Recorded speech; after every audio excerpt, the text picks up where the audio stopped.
question now, Joe, as you know. Well, if you look at the statistics, about 60% of all registered Latinos vote Democrat. All right. I mean, that's the statistics. Okay. So one would assume that as you register more and more Latinos, more likely they will vote Democrat. Of course, we're not talking about the issues. When the political candidates are out there talking about the issues, about the things that affect Latinos, if they're talking about jobs, health care, education, not just immigration.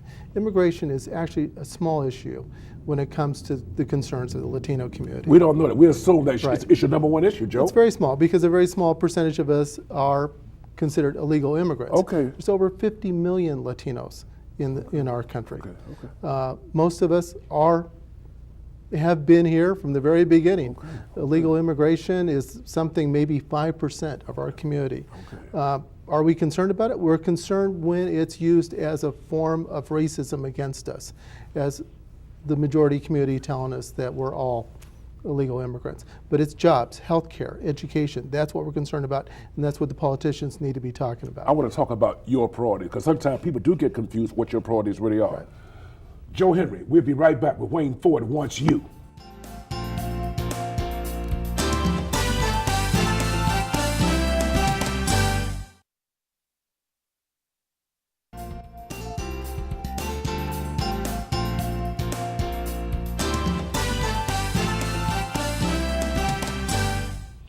Welcome back to Wayne Ford Wants You. My guest today is Mr. Joe Henry, State Director for LULAC. And as I was talking to my producer, sometimes I get these shows where I'm learning more. I mean, I'm just learning. This has been a tremendous learning scenario for me, and I want to thank you again for that, Joe. Thank you. Joe, you mentioned that during the break that President Obama has a resolution regarding Latinos. Something came up. I haven't heard about that. President Obama several months ago put out a proclamation honoring Cesar Chavez, and it was, I believe it was either in March or April. All right. And I received a copy of that proclamation in the mail, and that was really good, honoring him as a labor leader, a civil rights fighter, a key leader within the Latino community. Acknowledging that is very, very important. So we appreciate what the president did. He did executive order. Some people got mad about his executive order. Some people said it's political. But the bottom line, he was saying young people who are in this country who are Latino, they can go to college. I mean, what was that executive order about that the president just passed? Well, that executive order was basically taking what's already existing within the law right now in the country and just stating young people who came over here between the age, at a very young age, under the age of 15. Okay. Now between the ages of 15 and 30, who have not committed any crime, who are still in school or who have graduated from school or in the military or on the way to military, should not be detained, should be allowed a work permit. Okay. They should not be viewed as a criminal or some sort of illegal. They should just be allowed to do what they've been doing, contributing to American society. We applaud that. That's about 1 million young people. I thought it was 3 million. It's about 1 million, Joe? We thought it was 3 million. Okay. You go through the stats, we hear 900,000 on one end. Okay. Maybe it's 2 million on the other end. Okay. But it's just giving these young people who are, some of them are in high school right now, and they're living in fear that at some day they might be detained and sent back to whatever country they came from. And they grew up here. Many have come here when they were 3, 4, 5. The only real language they know is English. And the only friends that they ever had are the kids that they go to school with or they're fighting with in Afghanistan.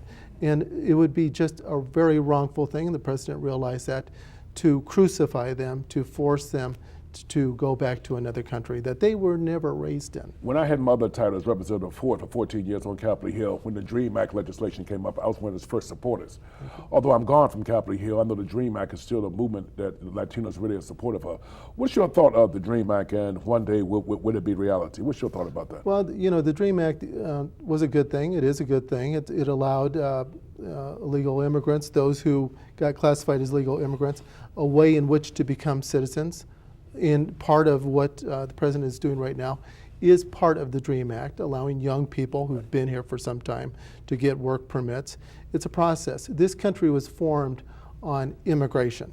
Everybody came here other than the Native Americans and the Mexicans. Everybody came here as kind of an illegal immigrant. So there should always be a way to allow immigrants to become citizens, a formal pathway. Congress has not resolved that issue. The parties have not come together. As LULAC, we urge both parties in Congress to come together to form a comprehensive immigration bill. But that has not happened. Until then, as with the DREAM Act, whatever the president can do to help young people especially is something that we appreciate. Joe, I've been recognized as a black leader for this state for many, many years, and sometimes that carries a lot of burden. You becoming more recognized as a Latino leader as time goes on, and the movement, the power, the votes, and all that. Right. You have good days and bad days, but as you begin this journey, and you've been fighting for your community for a long time, but as you begin this other role, any thoughts you have going in, Joe? Because I can tell you from experience of 40 years that, at least 30 years I've been doing this here in Iowa. Iowa's in a unique state. You're in the 5th whitest state in America. Right. Iowa's a good Iowa because I've been here. I love Iowa. I mean, President Obama, he won the Iowa caucus, so we know where the heart is. Your people have been here since the 20s, 30s, 1800s. But the challenge is a lot of people are not going to understand people like you and where you're going with your dreams. They sure don't understand me at times. What's your thought about that, Joe? Because it's not going to be an easy journey, Joe. It's going to be hard. It's going to take education. It's going to take our community educating the majority community about our struggles, what we've done, where we've come from. In certain ways, within certain communities in Iowa, I think that there is an understanding. But we definitely, as a community, have to educate the majority community. So we're going to be talking with people. We're going to be speaking with the media. We do have a media person who works for LULAC here in Iowa, a former Des Moines Register reporter. She helps us get out the information. We have 4 councils in Iowa, and 2 in Des Moines, 2 in eastern Iowa. We plan on forming other councils in Iowa. And just basically getting out in the communities to explain where we're at, what we've done, what we plan on doing, and how this is part of the American spirit.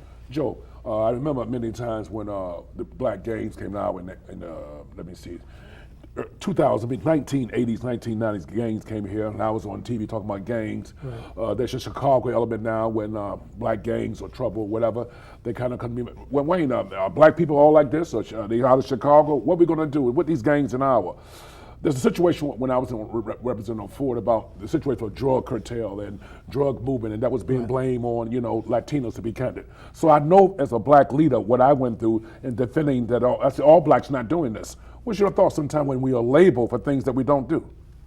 Well, again, it takes education, and I think that there are those within the majority community who think that, again, we came over here illegally, that we haven't been here very long. We have to explain our history. We have to explain how we're part of what they see with their kids. We are there. We're out there. We're working hard. We have many young professionals, older professionals. We represent the same type of layout of professionalism, blue-collar workers, and so forth. But we do have poverty. We have to deal with that. But the poverty that exists within our community, economic poverty, is something that our country has been going through for almost a decade now. So we have to deal with that and help educate people. Well, Joe, I've known you for a while, and I know you love Iowa. I mean, you have the background. You got a job anywhere. I know when you first came to this community, and people just ask you, well, you could go anywhere. Why you want to come here? But you're here, and you love this community. So as we close, Joe, any thoughts you want to give to the 5 states and many people who look at this show who might have a negative thought about Latinos? Any thoughts as we close, Joe? Well, the bottom line is many of us were raised here. We grew up here. I grew up in Iowa. Since the age of 3, I've been here. Iowa is my community. It's not Mexico. It's not in other parts of the country. It is here. And most of us would say that to people. And we embrace our communities. We are United States citizens. So we want to be part of the fabric, of the makeup of the United States. We want to be acknowledged. We've always been here. We want to play a significant role, make our contributions. And I think our contributions are being acknowledged more and more. I'm glad to have you as a guest. Okay. As I said before, Iowans and the people around the Midwest who look at us. Many Latino professionals and black professionals who are in the Midwest, we here because we love Iowa. Whether we're in Minnesota, whether we're Omaha, Nebraska, we love it here. And I'm glad you can get a chance to see a different perception of people, perspective of people, excuse me, as I get emotional, and you get the other side. We'll be right back with Wayne Ford Wants You.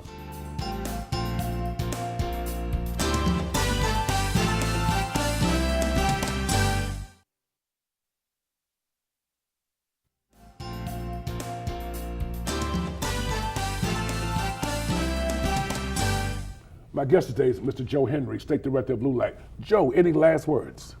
Well, our goal here in Iowa for LULAC is we want to identify and register 30 to 50,000 Latinos in Iowa. We are forming a community of Latinos, and I would urge any Latino that's watching this program right now to visit us on our website, iowalatinos.org. Please visit us, www.iowalatinos.org. We want to establish this sense of community as soon as possible. I'm going to bring you back in about 6 months, Joe. After the election, we're going to talk again. Okay, good. As I said before, yo, I love what I do. And until next week, remember, Wayne Ford wants you.